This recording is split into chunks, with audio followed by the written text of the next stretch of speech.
Where are all the good men? The woman, like, you don't see men holding doors anymore. They don't help anymore. They rush and sit down on trains and buses before women and pregnant women and elderly are sitting down.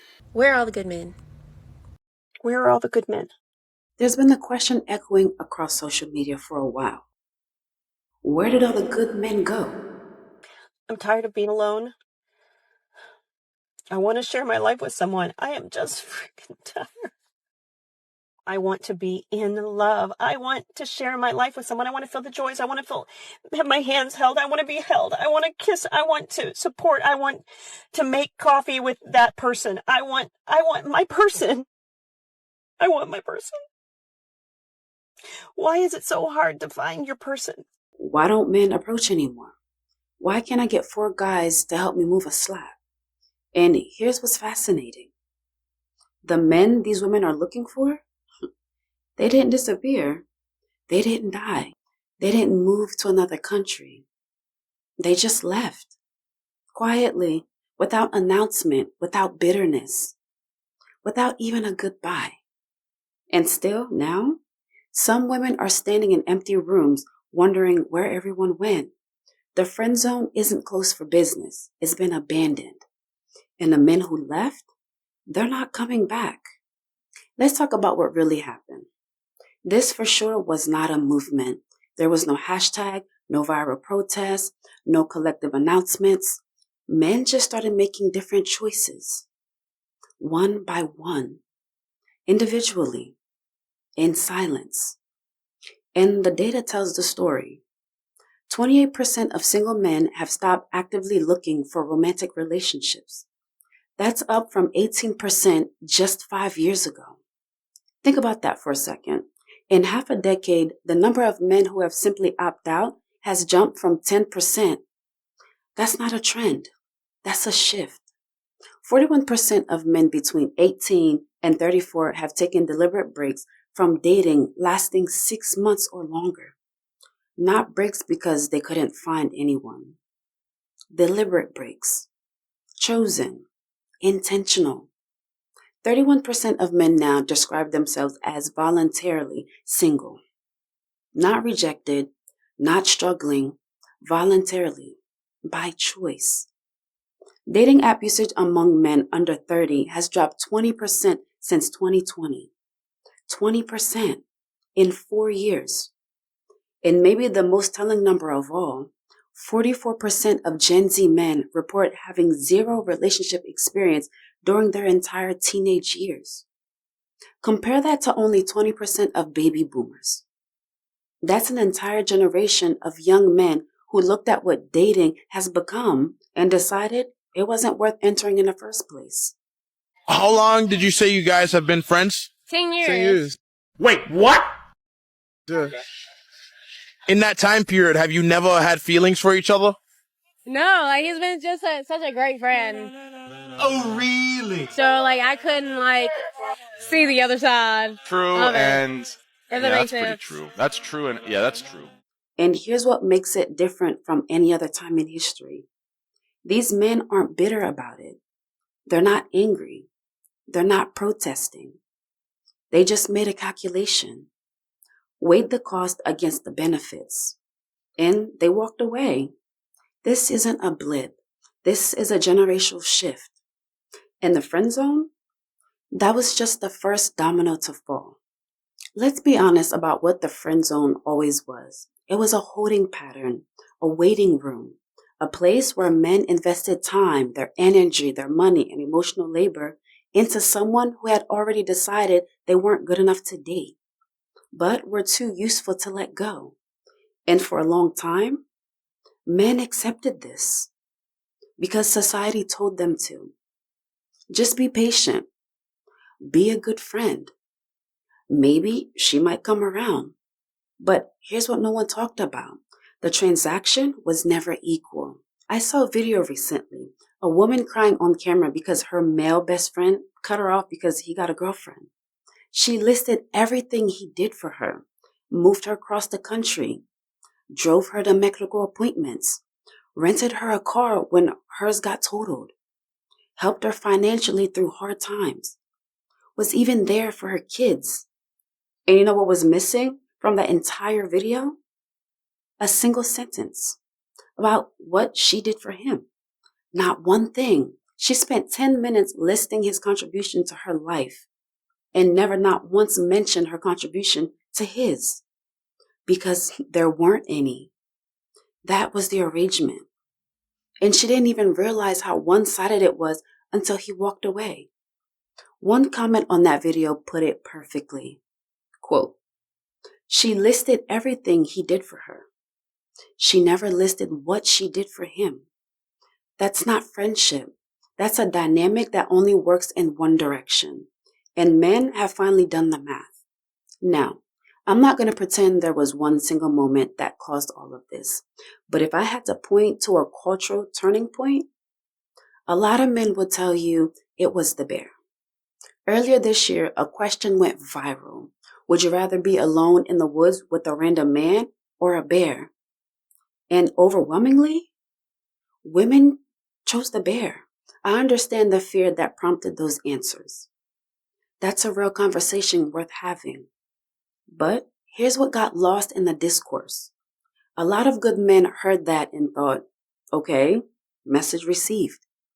They didn't argue. They didn't defend themselves. They just noted it and adjusted accordingly. So now when some women can't get help moving furniture, when they're wondering why no one approaches anymore, the callback writes itself. Here's something that doesn't get talked about enough. The friend zone wasn't just emotional draining for men. It was psychologically damaging. Studies show that after 3 months of using dating apps, men reported a 27% increase in feelings of loneliness and a 39% decrease in self-esteem. 3 months. Now imagine years of being someone's emotional support, financial backup, and on-call handyman, while being told, oh, you're like a brother. That does something to a person. It teaches him that his value is conditional, that he's only worth something when he's useful, that his presence matters, but his feelings don't. And for the longest time, men just absorbed it because they were told that's what good men do. They stick around. They prove themselves. They wait. But waiting for someone who has already decided you're not enough? That's not patience. That's self-abandonment. And the friend zone operated on one brutal principle. He was good enough for everything except being chosen. Good enough to fix her car, but not to hold her hand. Good enough to listen to her problems at 2 a.m., but not to wake up next to her. I had this one guy in New York. We were friends for 20 years, never touched him, nothing. And he was like my therapist. Every time something went wrong, I would call him and he just knew what to say to me, like to calm me down. And like we could talk for hours, but I wasn't physically attracted to him at all. Like I would never see myself having sex with him, but he was like my therapist. Like I could talk to him every day, all day. Good enough to be there when her actual boyfriend let her down, but never good enough to be the boyfriend. Good enough to move her across the country, but not good enough to build a life with. And at some point, men realized the game was rigged, so they stopped playing. So if men left the friend zone, where did they go? This is the part that might surprise you. They didn't become bitter. They didn't join some angry online movement. They didn't sit around complaining. They just redirected themselves. Sociologists are now documenting what they're calling a fundamental shift in how men define success and fulfillment. Career development, personal growth, financial stability. These are being prioritized over relationship formation, especially among men in their 20s and their early 30s. Gyms are becoming mental health outlets, not just places to get in shape, but places to find community, purpose, and self-worth. Men's coaching services and personal development programs are seeing records engagement. Male friendship groups are forming, real ones, not just drinking buddies, but men who actually talk to each other about their lives. One researcher put it this way, quote, We're seeing a generation of men who are redefining success and fulfillment outside of the traditional framework of marriage and family. And here's what that actually looks like. The guy who used to spend his weekend waiting by his phone hoping she texts back, he's in the gym now, or building a side business, or learning a skill that actually makes him feel competent. The energy that used to go towards chasing approval from someone else who wasn't even interested, it's now going towards becoming someone he respects. Because here's the truth no one wants to say out loud. 15% of men under 30 now report having no close friends at all. That's up from just 3% in 1990. Men are lonely, genuinely lonely. But instead of trying to fill that void by orbiting someone who doesn't want them, they're building something real. Connection with other men, a relationship with themselves, a sense of purpose that doesn't depend on anyone else's validation. That's not giving up. That's growing up. Here's what fascinates me most about this whole situation. Men have been talking about this for years. The friend zone, the one-sided dynamic, the emotional cost of waiting for someone who was never going to choose them. This conversation has been happening in male spaces for a very long time. But a lot of women, they're just now noticing the effect. Not because they weren't paying attention, but because the men who left didn't make a scene. They didn't announce their departure. They didn't send a breakup text to women. They were never even dating. They just stopped showing up. And that's the thing about quiet dignity. It doesn't demand attention. It doesn't seek validation. It just moves on. So now you have some women making videos, why men don't approach anymore, why they can't find anyone to help them, why the men who used to be available now vanished. And the answer has been there the whole time. Those men learned something important. They learned that their time has value, their energy has value, their attention has value, and they stopped giving it away for free to people who didn't value it back. Many women are asking, where are the good men? Now, from the male perspective, this question isn't being ignored, it's being felt too. But the answer might lie in how men are evolving emotionally and personally. More and more men today are valuing their peace, protecting their mental health, and learning to love themselves in ways they never did before. Now, after years of being told to suppress emotions, constantly provide, and push through pain silently, there's been a shift. Men are waking up to the importance of balance, healing, and mutual respect in relationships. It's not about avoiding love or commitment. It's about being intentional. Many men are realizing that they would rather be single and centered than in a relationship that feels one-sided or emotionally draining. They're choosing to grow, to lead with integrity, and to wait for a connection that aligns with the values and brings genuine peace. So when people ask, where are the good men? The answer is, they're here. They're just quieter, more self-aware, and not rushing into situations that don't feel healthy. It's not a matter of blame.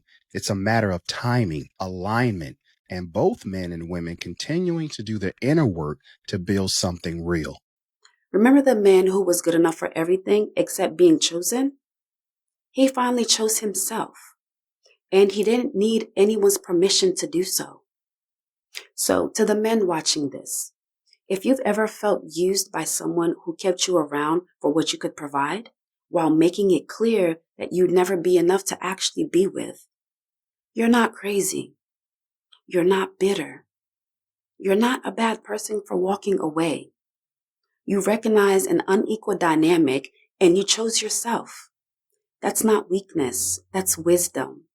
And if you redirected that energy into building yourself up, into your career, into your health, into your friendship, your purpose, that's not giving up on love.